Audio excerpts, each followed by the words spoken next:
Hello.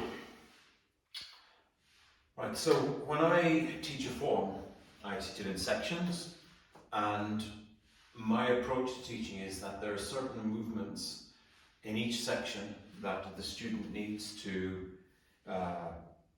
develop very quickly or immediately in order to move on to the next section. And then at the end of the form, they need to be able to eliminate those key errors before they move on to the next form. So I'm going to take the opening sequence today as an example, and I'm going to point out those key positions and movements that the student must get right if they want to learn the 3 steps forward. Now, to emphasize, these are things that the student should be able to do immediately or with very little practice, 1 or 2 weeks. There are other things that require physical development, development of muscles, strength in certain areas, more mobility in other areas, and that can take, say, 3 months. And so I don't mark somebody down for not yet having developed that. So let's go through those points, and we'll start with the initial. Now there's a very important lesson for students in just that simple movement. If we look at it from the side, we're in a neutral position and the arms are relaxed. Now when the arms are relaxed, you can see there's a slight bend in the elbow. And all the student has to do is extend the arms downwards, extend the fingers downwards as they exhale, and then relax again. Now, what some students will do is that they will bend the elbows or lift the shoulders because they want to get a wind up to thrust downwards. So this is from the very first movement they learn that we don't wind up before we shoot. We just shoot from wherever we happen to be. So if my fist happens to be here and I want to punch, I punch from there. I don't wind it back. So this very first movement contains that really important lesson. Don't wind up. Now, the student doesn't have to do any special training to avoid doing this. They simply have to pay attention in class when it's explained to them, and then they have to practice it at home. But it's not enough to practice, they've got to practice mindfully and pay attention to that point and not repeat it during their practice. Simple as that. Next, by this time now I expect them to have a posterior pelvic tilt. Now not everybody can do a posterior pelvic tilt because a lot of people walk around with their pelvis tilted forward too much. And so it might require some strength training here, some flexibility training here to be able to get that pelvic tilt posterior. But what I want to see is that the student is showing that they understand that that's important and they're trying to do it. If I see a student completely ignoring it, that's a no-no. Moving on to the inhalation here. So inhale, nothing in particular here that I want them to pay attention to, or at least nothing that will hold them back. Now, the next movement, again, no wind up. So if I see them do this, that's a no-no. They need to go from where their hand happens to be. The other point is that they need to lift their hands parallel. So none of this and none of this. So here, straight away, they're learning about the squareness, and they need to maintain that square all the way up. So if a student does this or this, the next thing is the position of the fist and the elbows. Now this does require some physical development and it can take months. To be honest, I've seen some people at black belt level who don't do this properly and it's not right. If you think of the top of the little finger there, and the line of the pectoral muscle here. So that little finger, top of the little finger goes just below that line, and the front of the fist just behind the nipple. So this isn't acceptable. Sorry, several months down the line this isn't acceptable, and down here isn't acceptable. That's the position it's supposed to be in. Now, not everybody can achieve that because they don't have the mobility in the shoulders and the back to be able to achieve it. But I want to see evidence in their face and their posture that they're trying to do it. Now, it's not enough to have the fist there, of course. The forearms need to be parallel, and to do that, they need to draw their elbows together. How do they draw their elbows together? They do that by drawing their shoulder blades together. Draw the shoulder blades together. So this position is about loosening up here and strengthening the rhomboids and the trapezius. So sometimes I'll even have students standing there with the dantian lifted, standing there in this position, holding their breath for as long as they can. But, as I said, it can take several months to learn that position, develop into it, but I want to see evidence that they're trying to do it. Sometimes when a position is awkward for a student, they don't have the strength or they don't have the mobility or both, and let's say that's the line and beyond that line is really good, anywhere on this side of the line, this is the line of discomfort. If I see a student too far to the line of comfort where they just go there and it's obvious that they're really comfortable in that position, then that's a no-no. I expect to see discomfort. Discomfort because they're trying to get into that position. Next point. When we step out, this is unacceptable.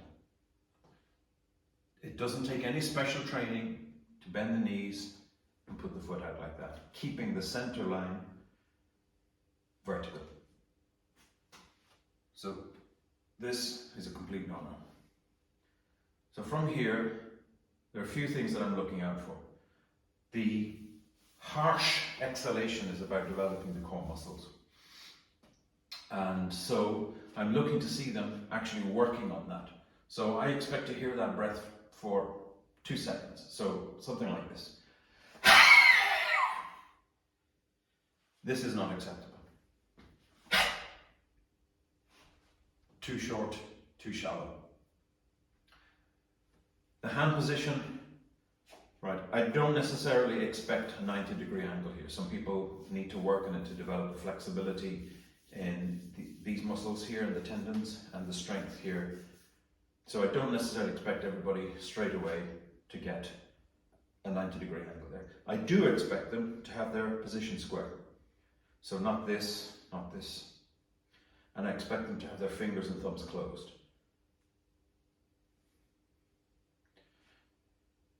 Next, we rotate the hands out, we come up the middle.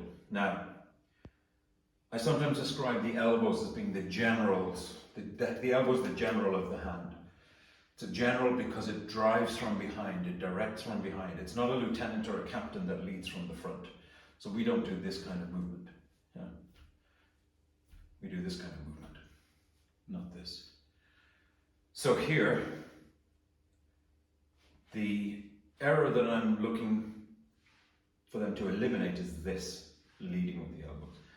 Some people, a lot of people, don't get any feeling in this block because they haven't yet developed the coordination and the mobility and the stability around this area, and so they can't generate anything up here. They can't transfer any power from down here because there isn't any. And so they compensate by really throwing the arms into it. And that's unacceptable. I don't want to see power. Beginners don't need to show power because they couldn't possibly generate power the way that we want them to. So, up, and I expect them to maintain the square again. Another key point here is, I emphasize to the students, your opponent, throughout all of Sanjan and throughout all this opening sequence, your opponent is to the north of you.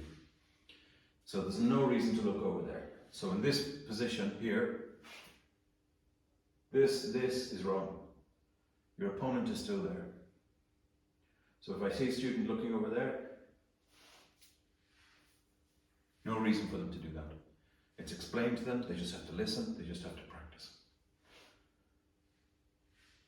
The next point is about down here. Now, to make this turn with this leg, we rotate the femur. If I see a student, and I explain this to the student, that the axis of pivot is roughly where the knot in my shoes are, the shoelace. If they lift the heel and turn the heel out, they're lengthening their stance. If they lift the toe and turn the toe in, they're shortening their stance. The stance needs to remain the same width. And that's why we pivot here. How do we pivot here? By not pivoting the foot. Right? This is pivoting the foot.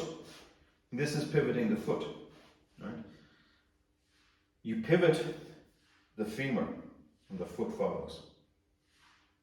So you're doing this inside the hip joint. You're pivoting the femur and the foot follows. Now, how far they pivot the femur, well, that takes practice, so that will take months. But at first, even if they can only turn that much, it's evidence, because I can see them pivoting on the center of the foot, it's evidence that they're turning the femur. But if I see them do this or this, right, I do not expect them to be able to pivot the femur in that much. But be able to pivot it somewhat is acceptable. On the other side, when you turn this femur in, the pressure will want to force this other one out that way. So this one also has to pivot in to compensate. But as a result, it looks like it's not moving anywhere. So if you watch carefully, it looks like, to make it look like it's not moving, you've got to move it. So I'm actually turning this femur in as well. Because of the pressure of this one looks like it's not moving. Now, don't expect students to get that in the first 3 months. So, what's acceptable? If this moves and they pivot on the center of this foot also, at least the foot here remains rooted, and that's acceptable. This is not acceptable, because this shows a complete lack of understanding. Right? Pivoting both feet, acceptable. Not correct, but acceptable. Allowing this foot to come off the floor, allowing this knee to go out in that direction, unacceptable. Next. People don't usually make a mess of this one, but I have one student who continually would wind up here and then come back here. Instead of just, no, there is another basic mistake, which is this.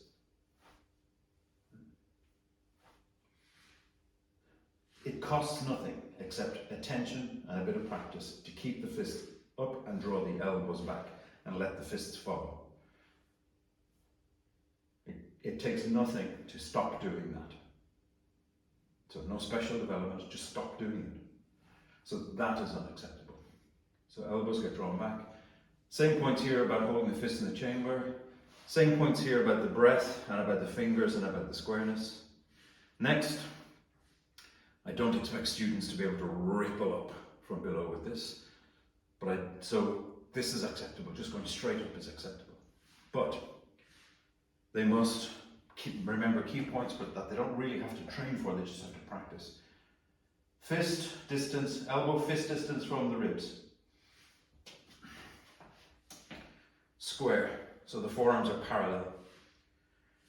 Right? Not parallel, not parallel, not parallel. So if it's not parallel, go no further. Doesn't take a lot of practice to keep that parallel. Not extended, so approximately a 90-degree angle here. Maybe a bit more open than that, but definitely not extended. Next, this is just going back into the chamber, same points about the chamber. This one here, until they're able to lift and drop the dantian and coordinate that with this movement, they won't feel any power in this at all. So they compensate, and they compensate by doing this, or even that.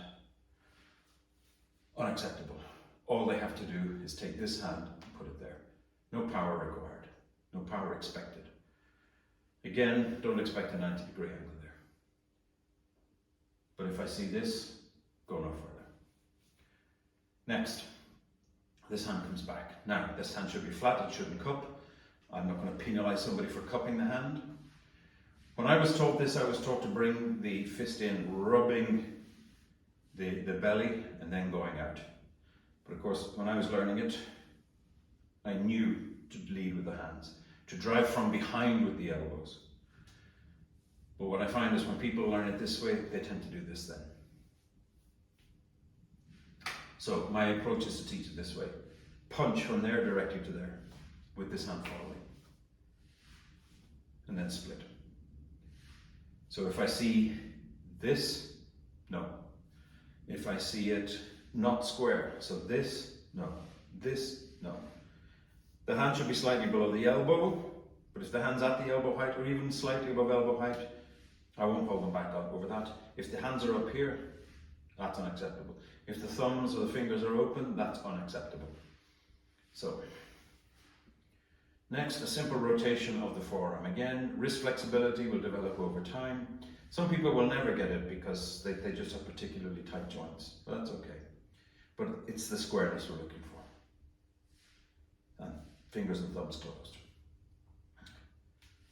Same here as before with the change in stance and drawing the hands back to the chamber. This is the same point as with the fists.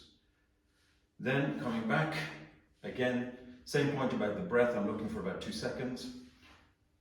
And the hit, I'm looking for them not to lock their arms out, whether forward or down. Looking for the squareness, so not this, not this. So anything that deviates from the square, that will hold them back, because it doesn't take a huge amount of practice to do this. So there you have it, the opening sequence. Next video I'll do the 3 steps forward, and I'll just point out that not every instructor will agree with me about being this strict about eliminating those problems, but my perspective is if I follow this regime, I will have students who will establish a very strong base each time they learn the next sequence or the next form. So eliminating those basic mistakes, which quite frankly I've seen in some people who are wearing a black belt, and some people who are wearing a black belt or even a much higher grade. I've seen some of these very basic mistakes. All right, thanks for watching. Catch you next time.